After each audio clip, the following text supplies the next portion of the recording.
friend Eugene Wamalwa, Mr. Speaker, and all of you wonderful people present here today. For clarity, the Honorable David Murathe, who was being talked about, is my colleague member of Jubilee, the Vice Chairman of Jubilee. Kembi Gitura is also here, and Torome and Wanja Maina. These are now recently for the business of this red shirt I'm wearing, some of my compatriots. And thank you all of you for being here. Because we are not going to make long speeches, I want to start first of all by congratulating Honorable Muturi for doing this book. In the 90s, I'm actually looking forward to reading it. In the 90s, in the mid-90s, I served on a small committee with Professor Henry Ndangasi and the others in designing at the graduate school at the University of Nairobi a course that we call the African Autobiography. Because for those of you who may be students of literature and linguistics, the autobiographic genre became new to Africa, probably late 60s and early 70s, because autobiography was mainly a predominant genre for Westerners in terms of writing. There are many theories you could go into on that particular basis, whether or not Africans didn't have stories to write or Africans didn't have to write about their lives and so on and so forth. But it's gratifying to see that now in Kenya, the genre has not only taken root, but it's very vibrant and present. And we are looking forward to reading what J.B. Muturi has done.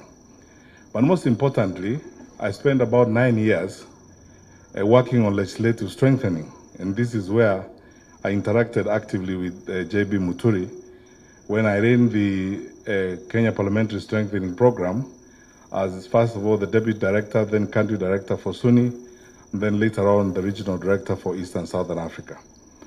We served together a little bit. I was reminding JB now on the ALP project, the African Legislatures project, when we did an analysis and put together data on Africa's 48 legislatures.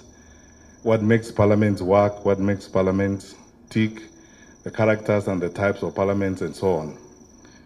JB has always been a very resourceful person. In fact, I could be forgiven to say that on the African continent, when you look at experiential exposure and education on legislative work and institutional development in legislation, JB could be one of the about 5 or 10 who have built that body of knowledge and experience in legislative practice that you could actually consult, very much like the big speakers we consult from the Commonwealth Parliament, like the Lok Sabha in India and Australia and so on. I remember many things. I was asking Eugene what I should reveal and what I shouldn't reveal. Then Eugene kept reminding me some of those are too sensitive to reveal.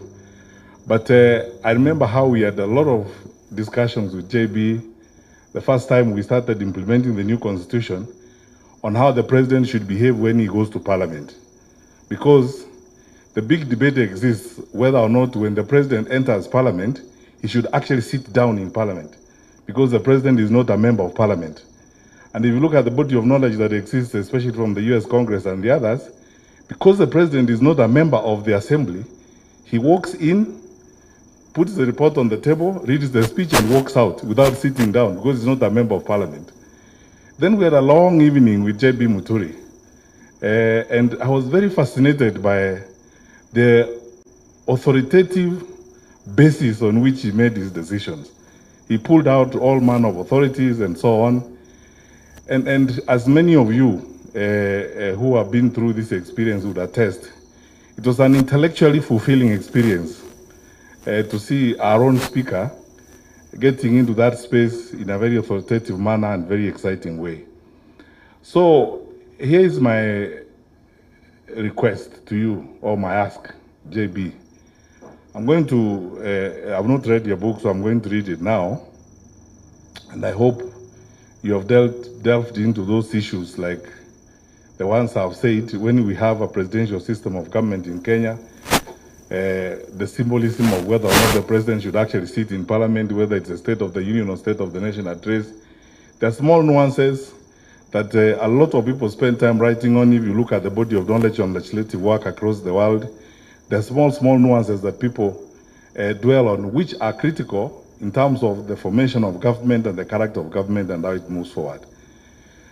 I ask you, therefore, to, beyond the autobiographical work that you have done, I would like to request you, Mr. Speaker, to now also help contribute to the intellectual body of knowledge on parliaments and what parliaments are supposed to do. Because you see, for those of you, my colleagues like Naituli, Kawanja, who are in the room and so on, recently, there's been a big argument in the academy on the actuality of representation for parliaments. Who do parliaments actually represent? Because this started from the theory of no taxation without representation. So you have these institutions, big bodies that gobble resources. They do a fantastic job, but who do they actually represent? When they enact, for example, a cybercrime law, like the one that was enacted, which you can see clearly, it's diametrically at variance with the existing mood in the country and the democratic context in which we are operating. Where does representation begin and where does it end? And then finally, the history of our parliament has not been very well studied and documented. I argue all the time, and all of you wonderful people here will relate to this, that this parliament that is in office now, and the honorable members of parliament who are here, please allow me to be very sincere. This is the first time parliament has not acted and actually invoked its absolute institutional mandate, which is bipartisan representation to deal with issues of the day.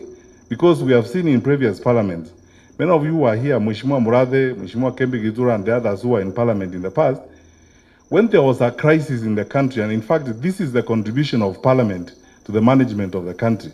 Parliament usually closes ranks, they forget about parties, they come together and now do a parliamentary inquiry on an issue. When the Gen Z demonstrations happened in 2024, and what happened in parliament happened, quite frankly, from a government point of view, and as somebody who has been a cabinet minister, I thought that the executive branch of government was going to take advantage of an absolute opportunity available to them, ask parliament to have a bipartisan inquiry on what had happened, so that then they can follow and provide even an opportunity through which expression and discussion would happen on the challenges of Gen Z and what was happening in the country.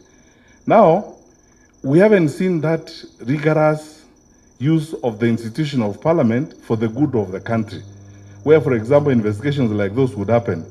And both parties in government and parties in the opposition would sit and deal with those kinds of issues.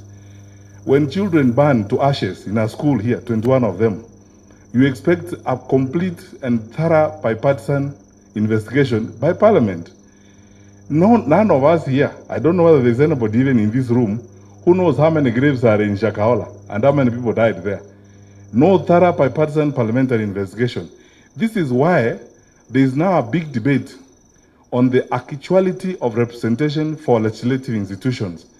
Who do they actually represent in the long run? Are they acting in the good of the people, or are they acting in the good of the political environment of the day? But anyway, such is life. Thank you so much, my brothers. And JB, you have done all of us proud. Continue to do what you are doing. But I would like to, because you have now shown us the way, please, I know you have a lot to offer. You have much more to offer than this book. So I encourage you, Godspeed as you give us the next phase of this, and may God bless you.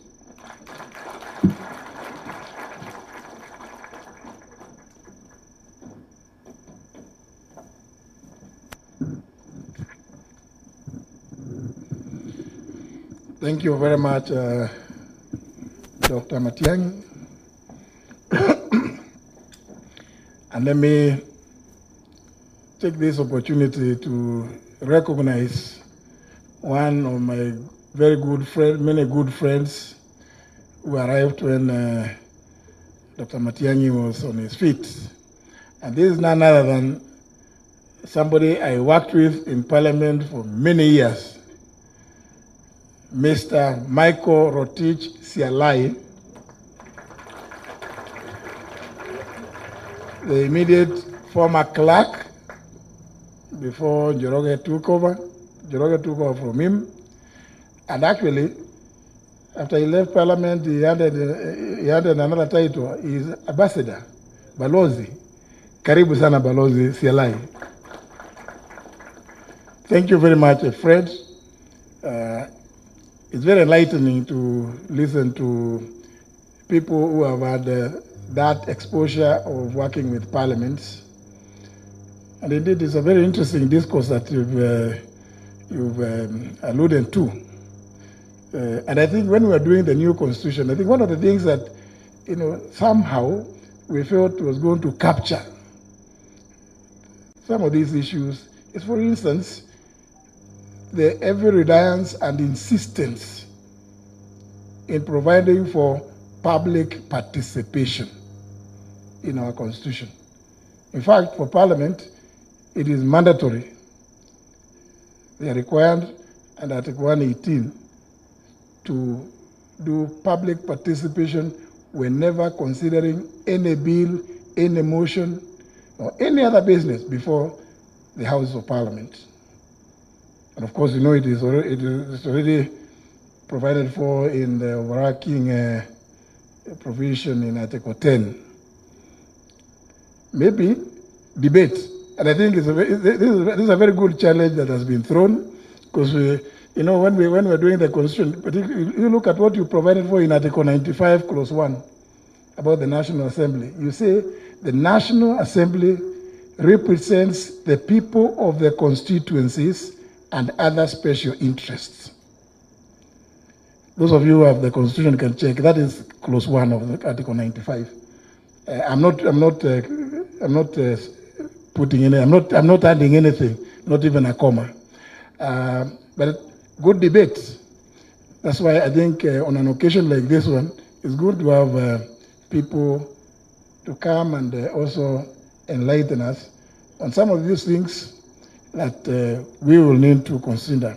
I'm sorry that most of the members of Parliament are absent, and gotten an apology from both the Speaker and the Clerk that they are having what is called the Speakers Roundtable meeting with KEPSA, Kenya Private Sector Alliance, in Mombasa. But some are saying if they could sneak out, they could fly back to Nairobi. Those kind of meetings, members of Parliament cannot discuss in Nairobi because they can't get anything. Anyway, yeah, they don't like. I can say my good friend Honorable Mule is disputing, but it is the truth. Members of Parliament will not get the staff properly if you hold meetings like those ones in Nairobi. They prefer either in Mombasa, mainly Mombasa, or Naivasha. The environment there is usually conducive for members of Parliament. So that's why many of them are not here. And an apology had been given on their behalf by the clerk and the speaker. Many of my colleagues, judges particularly, obviously not able to attend because we might say some few things here which might make them shiver. But they are with us in spirit. Many of them are very good friends, people we work together. In the book, there's a lot of reference to my class of 81. So many of them have sent me messages. Tuko nao pamoja. Na wengine, they send their apologies through Amina. I think they feigned sickness, some of them. But we will deal with that at another appropriate time. With that, ladies and gentlemen, allow me to invite my good brother, the very eloquent former Minister for Defense, the Honorable Eugene Ludovic Wamalwa.